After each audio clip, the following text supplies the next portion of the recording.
하나님의 말씀 받습니다. 하나님의 말씀 창세기 15장 1절로 이하 5절까지의 말씀입니다. 창세기 15장 1절로 이하 5절까지의 말씀 한 절 한 절 교독하고 마지막 절 한 목소리로 함께 하겠습니다.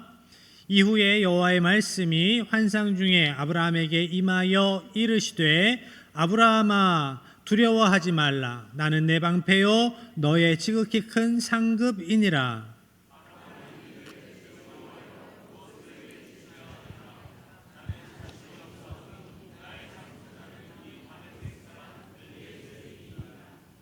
아브라함이 또 이르되 주께서 내게 씨를 주지 아니하셨으니 내 집에서 길린 자가 내 상속자가 될 것이니이다.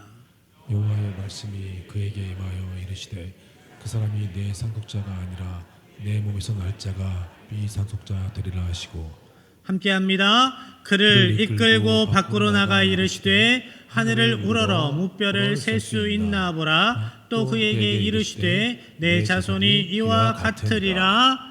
아멘. 할렐루야. 새해가 시작되었습니다.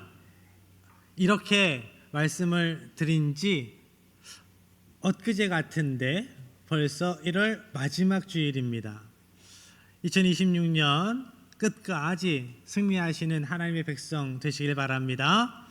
2026년을 시작하면서 우리 교회의 표를 말씀드렸습니다. 우리 교회 2026년도 표 무엇이죠? 믿음대로 되어지는 교회입니다. 믿음대로 되어지는 교회. 믿음대로 되어지는 교회. 믿음대로 되어지는 성도. 믿음대로 되어지는 교회 되기를 축복합니다. 그런데 믿음으로 살아간다라는 것이 그렇게 쉬운 일만은 아닙니다. 그렇죠? 믿음의 결단으로 시작하지만 이후의 대부분의 시간은 기다림으로 채워집니다.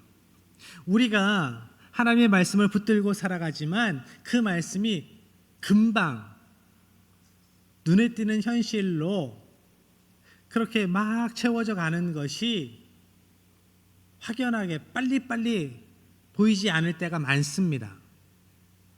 처음에는 큰 기대가 있었습니다. 처음 말씀을 받았을 때는 가슴이 뜨겁고 하나님께서 이루실 것이다 라는 확신이 있었습니다.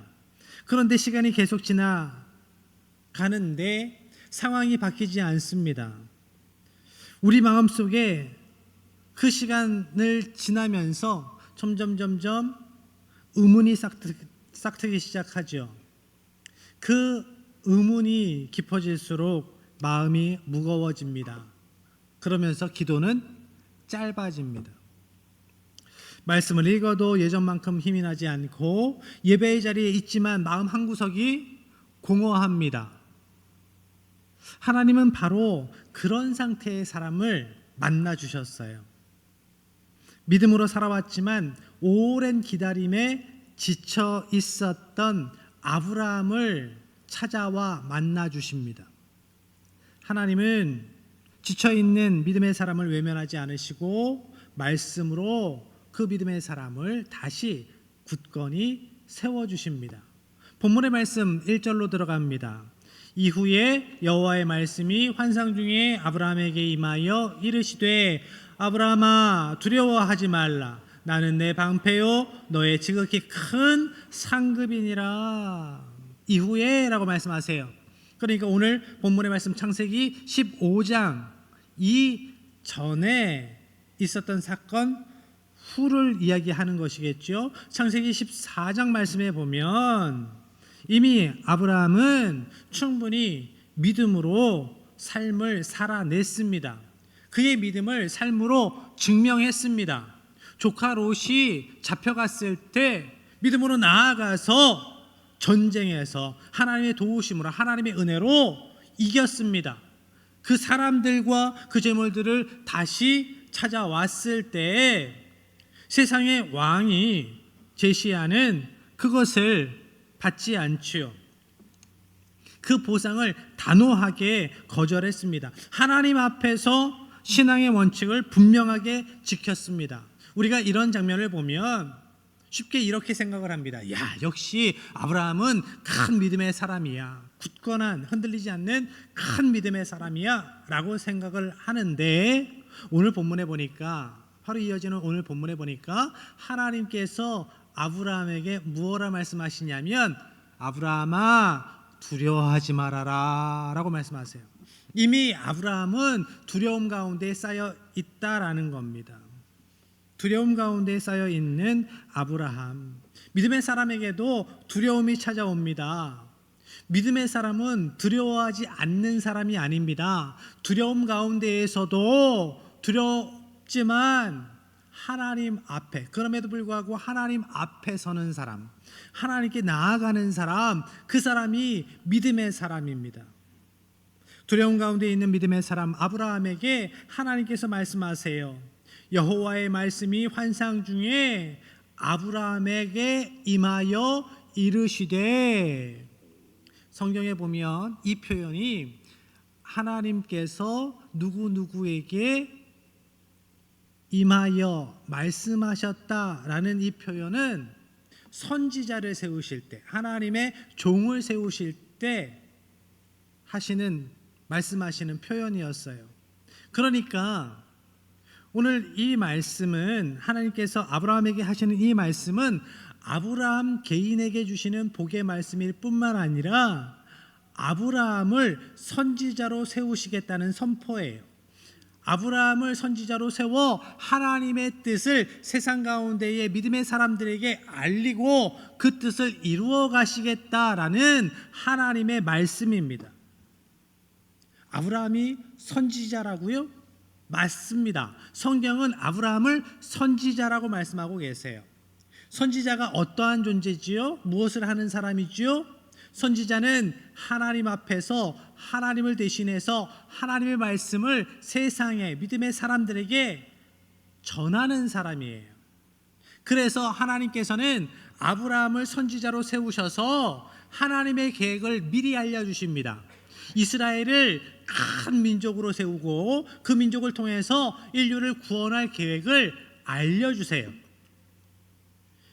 그 자손이 큰 민족을 이루기 전에 애굽에서 또 종살이 하다가 출애굽할 것을 미리 말씀하셨습니다. 소돔과 고모라 성에 대한 심판을 미리 알려주셨어요.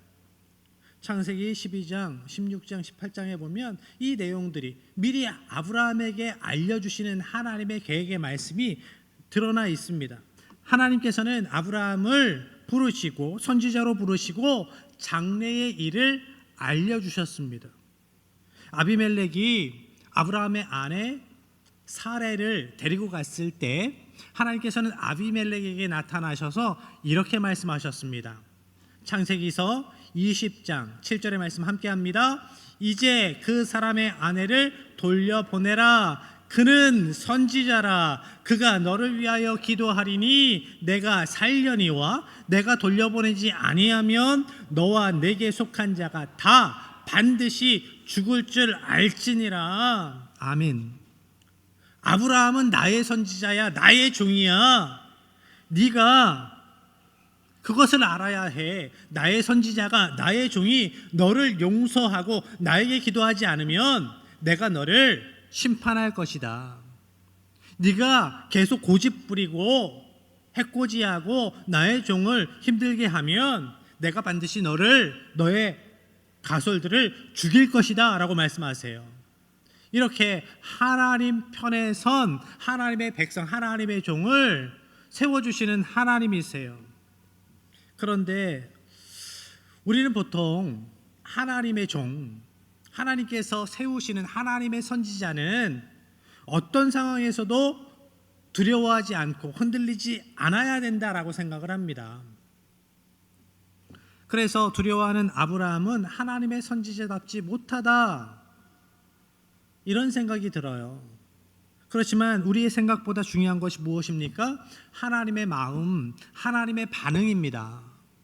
성경을 통해서 그것을 봐야 돼요. 우리가 성경을 볼 때 이거 이상하다, 내 생각에는 이렇게 해야 될 것 같은데 이 사람을 더 하나님께서 세워 주셔야 될 것 같고 이런 사람을 통해서 더 하나님께서 하나님의 일을 이루어 가셔야 될 것 같은데 라고 생각하지만 하나님은 우리의 생각과 다른 방향으로 다른 사람들을 세워 가실 때가 너무나 많아요. 왜 두려워하는 아브라함을 그렇게 세우실까? 하나님은 분명 두려워하는 아브라함을 선지자로 계속 세워 가시고 그를 통해서 구원의 역사를 이루어 가십니다. 하나님은 아브라함에게 두려워하는 이유를 묻지 않으세요. 왜 네가 두려워해? 믿음 없이 왜 그래? 이렇게 말씀하지 않으십니다. 그저 두려워하지 말아라 라고 말씀하세요. 두려워하지 말아라. 아브라함아 두려워하지 말아라. 그러면서 아브라함이 두려워하지 않을 수 있는 이유에 대해서 이렇게 말씀하세요. 나는 내 방패요 지극히 높은 상급이다. 지극히 큰 상급이다. 하나님께서는 두려워하지 않을 이유로 하나님을 말씀하세요. 아브라함이 두려워하지 않을 이유 하나님께 있다라는 겁니다. 하나님은 자신이 아브라함의 방패라고 말씀하세요. 바로 전에 전쟁터에서 하나님께서 아브라함을 적들의 화살에서 칼에서 막아주신 그 은혜를 기억하게 하시는 겁니다. 그러면서 앞으로의 삶도 내가 책임져 줄게. 내가 더러운 것, 악한 것 그런 것들로부터 너를 지켜줄게. 내가 너의 방패가 되어줄게 라고 약속하시는 겁니다. 또한 하나님은 아브라함의 지극히 큰 상급이라 말씀하세요. 상급이라는 단어를 원어로 살펴보면 사카르라고 하는데 약속에 대한 책임 있는 응답이라는 의미가 있어요. 하나님은 전리품을 포기한 하나님께서 기뻐하시는 일을 위하여 큰 것을 아름다운 것을 값진 것을 포기한 아브라함에게 이렇게 말씀하시는 거예요. 네가 선택한 손에 네가 신앙시키기 위해서 내려놓은 것들 값진 것들 귀한 것들 네가 감당한 신앙 안에서 네가 감당한 외로움, 고독, 억울함 내가 다 기억한다. 내가 다 보았다. 내가 갚아줄 거다. 내가 갚아줄게 라고 말씀하시는 겁니다. 하나님의 약속을 붙들고 책임 있게 믿음의 사람으로 살아낸 것에 대한 보답을 하나님께서 하시겠다. 그 믿음에 대한 응답으로 하나님께서 지켜주시겠다, 채워주시겠다라고 말씀하고 계시는 겁니다. 하나님은 아브라함이 두려움에서 벗어나기 위해서 무엇을 해야 한다고 말씀하지 않으세요. 어떠한 존재가 되어야 된다고도 말씀하지 않으십니다. 그저 두려워하는 아브라함에게 하나님 자신을 주셔요. 내가 너의 방패 되어줄게. 내가 너의 상급 되어줄게. 내가 너의 하나님이잖아. 언제나 어디서나 내가 너의 하나님 되어줄게. 이것입니다. 우리를 위로하시는 하나님의 방법, 우리를 세워주시는 하나님의 방법. 그런데 아브라함은 하나님의 말씀에 이렇게 응답합니다. 2절 하반절입니다. 주 여호와여 무엇을 내게 주시려 하나이까? 나는 자식이 없사오니. 하나님은 내가 나를 줄게. 너에게 나를 준다라고 말씀하시는데 이렇게 이야기를 해요. 주 여호와여 무엇을 내게 주시려 하나이까? 나는 자식이 없습니다. 주 여호와 아도나이 야훼라고 해요. 아도나이는 주인, 절대 권력자, 통치자라는 의미가 있습니다. 그러니까 아브라함은 이렇게 고백하는 거예요. 하나님이 저의 인생의 주인이심을 압니다. 저의 인생의 주인이심을 고백합니다. 하나님께서 나의 방패 되어 주시고 나의 상급 되어 주심을 알고 있습니다. 그런데요 하나님, 그럼에도 불구하고 여전히 답답한 것이 있어요. 하나님, 여전히 답답한 것이 있어요. 저에게 무엇을 주시겠습니까? 저에게 자식이 없습니다. 무엇을 주신들 제가 그것들로 기쁘겠습니까? 소망이 없는데, 미래에 대한 소망이 없는데 자식이 없는데요. 이것이 아브라함의 답답함이었어요. 믿음의 사람도 답답한 현실을 하나님께 투정하듯 고백할 때가 있습니다. 그렇게 고백한다고, 그런 기도한다고 믿음이 없는 게 아니에요. 답답할 수 있죠. 이것이 진짜 우리의 모습 아니겠습니까? 믿음은 문제를 감추는 것이 아닙니다. 신앙이라는 허울로 무조건 덮어두는 것이 아니에요. 진솔하게 하나님께 나아가는 겁니다. 하나님께 내어놓는 거예요. 하나님께서는 용서하라 하시는데 저는 진짜 용서가 힘들어요. 하나님 사랑하라 하시는데 저걸 어떻게 사랑합니까? 솔직하게 하나님께 나아가면 하나님께서 그 마음을 위로하여 주시고 나에게 없던 마음을 부어주세요. 사랑의 마음을 부어주시고 은혜의 마음을 부어주시고 하나님의 사랑을, 더 큰 하나님의 사랑을 알게 하셔서 능히 감당하게 하세요. 용서할 수 있게 하시고요, 사랑할 수 있게 하십니다. 하나님을 알게 하셔서 감당할 수 있게 만드십니다. 무조건 덮어두어서는 안 됩니다. 무조건 덮어두면 썩어갈 뿐이에요. 믿음은 주인 되신 하나님 앞에 현실을 숨기지 않고 솔직하게 아뢰는 겁니다. 거기에서 시작돼요. 하나님은 아브라함의 이 고백을 불신으로 보지 않으셨습니다. 오히려 하나님은 아브라함의 정직함 위에 다시 약속을 채워주세요. 그 정직함 위에, 정직한 고백 위에 다시 은혜를 채워주세요. 차곡차곡. 지친 믿음을 강압적으로 밀어붙이지 않으십니다. 네가 그런 말 할 수 있어? 내 앞에서 내가 준 은혜가 얼마나 큰데 라고 말씀하지 않으세요. 말씀으로 다시 위로하시고 붙들어 세워주시는 하나님이십니다. 하나님은 아브라함을 장막 밖으로 데리고 나아가셔서 이렇게 말씀하시지요. 우리가 너무나 잘 아는 말씀입니다. 5절 함께합니다. 그를 이끌고 밖으로 나가 이르시되 하늘을 우러러 무뼈를 셀 수 있나 보라. 또 그에게 이르시되 내 자손이 이와 같으리라. 우러러 보아라. 원어적으로는 의식적으로 시선을 들어서 집중하여 보라는 말씀이에요. 그냥 어쩌다가 보니까 보여졌어가 아니라 의식적으로 집중해서 보아라. 이것이 믿음의 시선이에요. 우리가 그냥 내버려 둔다고 믿음의 시선이 우리에게 갖춰지는 것이 아닙니다. 우리가 말씀 붙들고 하나님의 약속 붙들고 집중해서 봐야 해요. 의식해서 믿음의 결단으로 봐야 합니다. 그때 보이는 거예요. 그때 하나님을 집중하여 보고 하나님의 역사를 집중하여 보고 하나님의 말씀을 집중하여 볼 때 보여지는 것. 지친 사람들의 시선은 항상 땅에 있습니다. 오늘 내가 만난 문제, 당장 해결되지 않은 문제, 눈앞의 현실에 그 시선이 고정되어 있어요. 그래서 하나님께서는 지친 믿음의 사람의 시선을 일부러 끌어올리십니다. 끌어올리세요. 오늘 본문의 말씀 5절 말씀 가운데 그 사이에 번역되지 않은 한 단어가 원어 성경을 보면 있습니다. 그 단어가 나라는 단어예요. 나. 그 뜻이 원하건대, 제발입니다.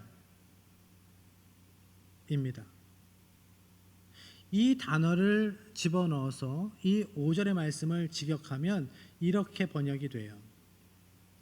두려움에 주저앉아 있지만 말고 제발 믿음의 눈을 들어서 하늘을 봐라. 내가 만들어 놓은 별들을 봐라. 제발 좀 눈을 들어.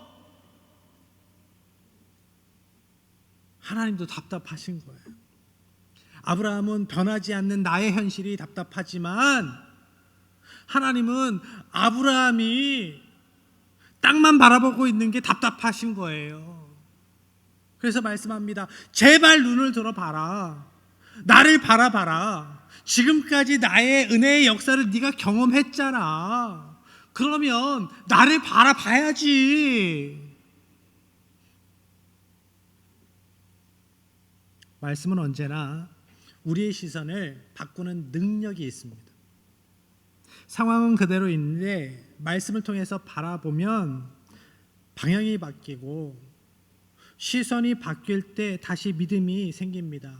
상황이 바뀌지 않아도 말씀이 우리의 시선을 끌어올리면 우리는 다시 믿음으로 살아갈 힘을 얻게 됩니다. 올해는 하나님의 말씀으로 여러분의 시선이 끌어올려지는 은혜가 있기를 바랍니다. 그래서 두려움을 주는 상황보다 하나님의 말씀을 더욱 굳건히 붙잡고 믿음의 기대로 나아갈 때 믿음대로 되어지는 삶을 경험하고 간증하는 하나님의 백성들 되시기를 축복합니다. 6절의 말씀으로 이어갑니다. 아브라함이 여호와를 믿으니 여호와께서 이를 그의 의로 여기시고, 믿다라는 단어는 원어적으로 몸을 기댄다, 전적으로 의지한다라는 뜻이 있어요. 그리고 의는 도덕적인 완전함을 이야기하지 않습니다. 관계 가운데의 신실함을 이야기를 해요. 관계 안에서 신실하다는 것이 무엇이죠? 한결같다라는 거예요. 호떡 뒤집듯이 이렇게 하지 않는다라는 거예요. 아브라함은 아직 아무것도 얻지 못했어요. 자식도 없었고 상황도 변하지 않았습니다. 그렇지만 아브라함은 하나님과의 관계 속에서 신실함을 지키기로 작정했습니다. 하나님, 변한 것 없지만, 나는 여전히 두렵지만 하나님과의 관계 가운데에 제가 믿음을 지키기를 결단합니다. 하나님을 신뢰합니다. 신실하신 하나님의 말씀에 나의 인생을 온전히 내어 드립니다. 내어 맡깁니다. 작정했어요. 그때 하나님께서 말씀하십니다. 지금 너의 그 믿음을, 그 신뢰를 내가 의로 여기겠다. 창세기 15장 후반부에 나오는 장면은 고대 근동에서 공식적으로 행해졌던 언약 의식이었습니다. 동물을 쪼개놓고 그 사이를 건넙니다. 언약을 행하는 자들이 같이. 그러면서 이렇게 고백하는 거예요. 이렇게 결단하는 거예요. 내가 이 약속을 어기면 이 동물처럼 되어도 좋습니다. 선언하는 겁니다. 그런데 이 장면에서 놀라운 일이 벌어져요.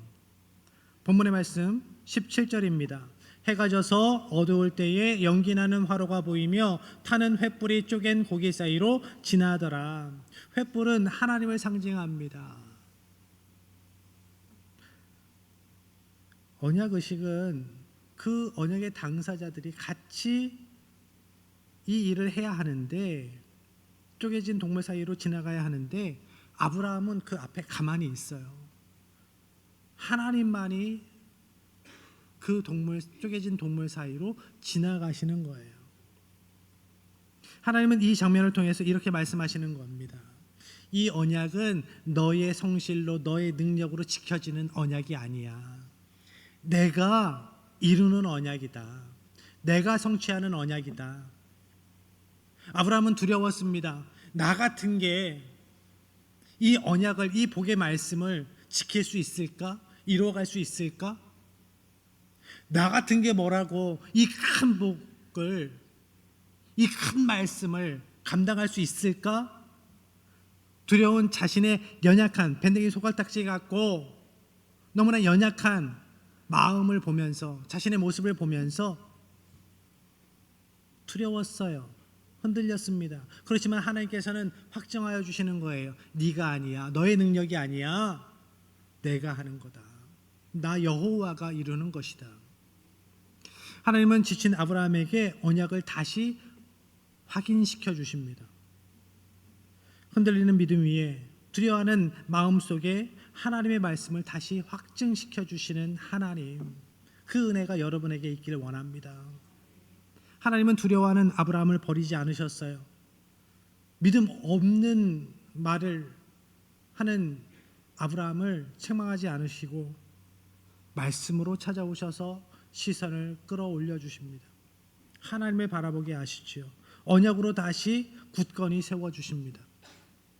오늘도 하나님은 같은 방식으로 우리에게 찾아와 일하십니다. 우리도 아브라함과 같은 자리에 설 수 있지요. 두려움의 자리에 설 수 있습니다. 안 되는 상황 가운데에 답답할 수 있습니다. 믿음으로 살아왔어요.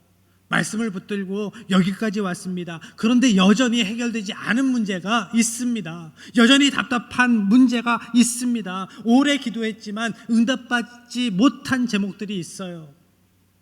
그 기다림이 길어질수록 마음이 지쳐갔고, 그럴 때 우리가 아브라함처럼 믿음 없는 말도 했어요. 그렇지만 그때 우리는 두 가지 선택 앞에 섭니다. 그냥 하나의 선택은 포기하는 거예요. 내려놓는 겁니다.